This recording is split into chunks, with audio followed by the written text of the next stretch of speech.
Well, Sheikh Ibrahim was the son of a terrorist, and all his relatives and his own family think that he will be the same as his father, but nowadays he's not. And when he was going to school, when he was living his life, he realized that terrorism wasn't the right answer for anything, that violence doesn't stop anything, that violence doesn't lead to anything good. And he decided to change his life. He decided to stop hating people and to start loving them. And I think that people who live with terrorists in their homes, maybe they internalize or they think that violence is good, but they cannot live in that bubble for all their life. They will meet people, and those people will make that they change their mind. Uh, and they will discover that the world other family and other relative it's painting to them, it's not the real world. That violence doesn't lead to anything good. And I think that they can change their life. Even though it will be difficult, they can do it.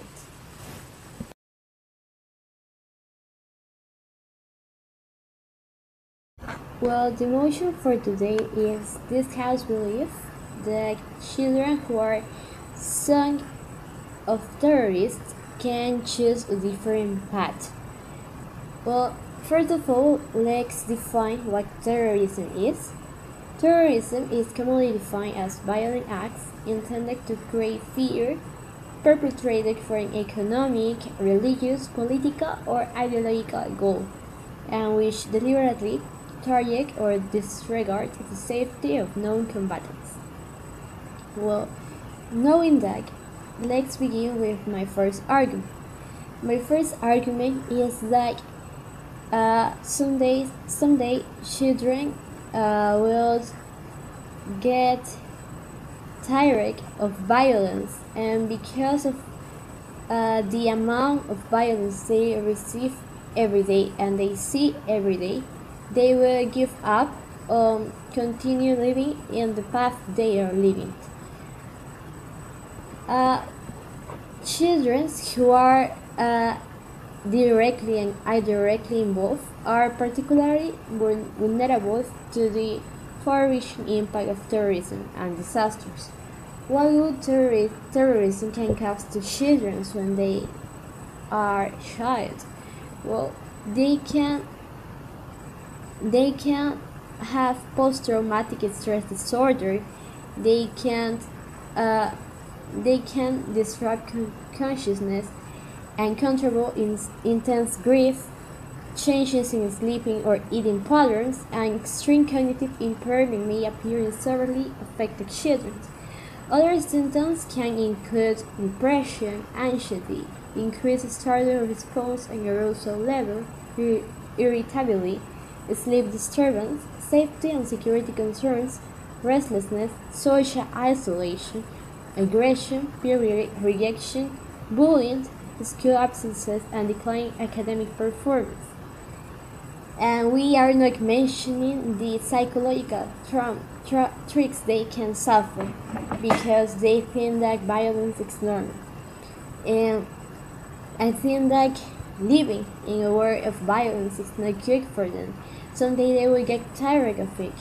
And because they are constantly treating with people, and because they are constantly going to school or going to the university, they will meet people that will make them find out that actually violence is not an option for anything, and the violence is not the answer for anything, and they will change their point of view.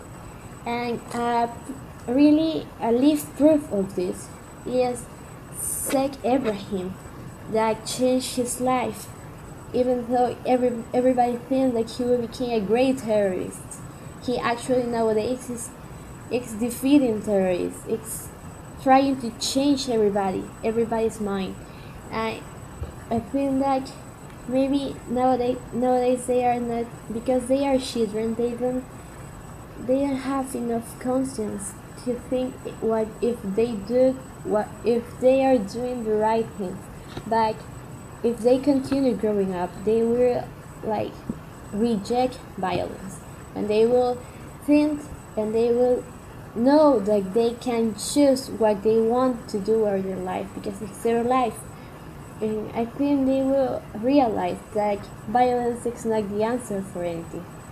I think because they receive so much violence, so someday they will wake up and see that his imaginary world is not good for anybody.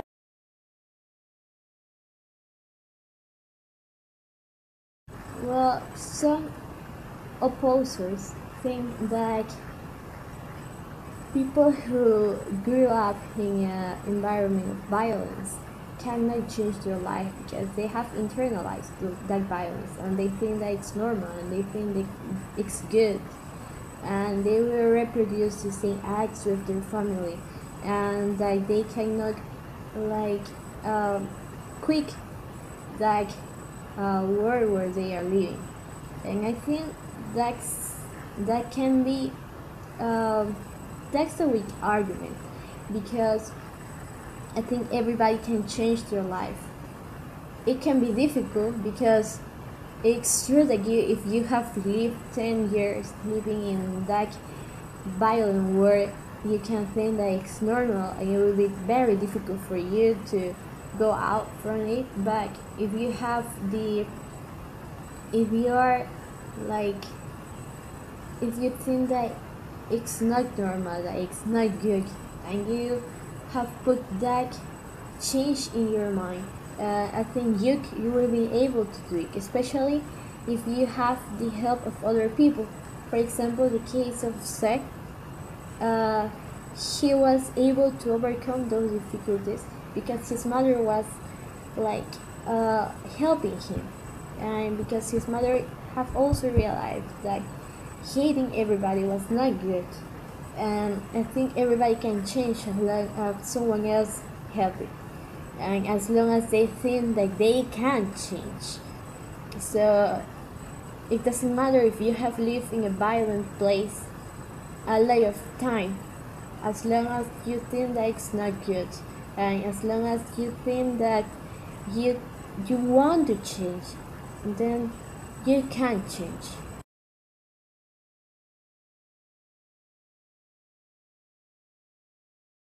Well, I would like to ask the opposition team why they don't think that someone can change their life. Take for example the case of alcoholic. He stopped drinking alcohol, and because he have received the help of everybody. I think there are a lot of cases of people who used to smoke or used to drink alcohol and they don't do it anymore. So what's the difference between violence and alcohol? They both have the same things and they maybe get used to it, but everybody have to receive a second change. And I think everybody can change their life because it actually depends on them. If they really want to do it, why they cannot do it? Why do you think they cannot change their life? It's their own life.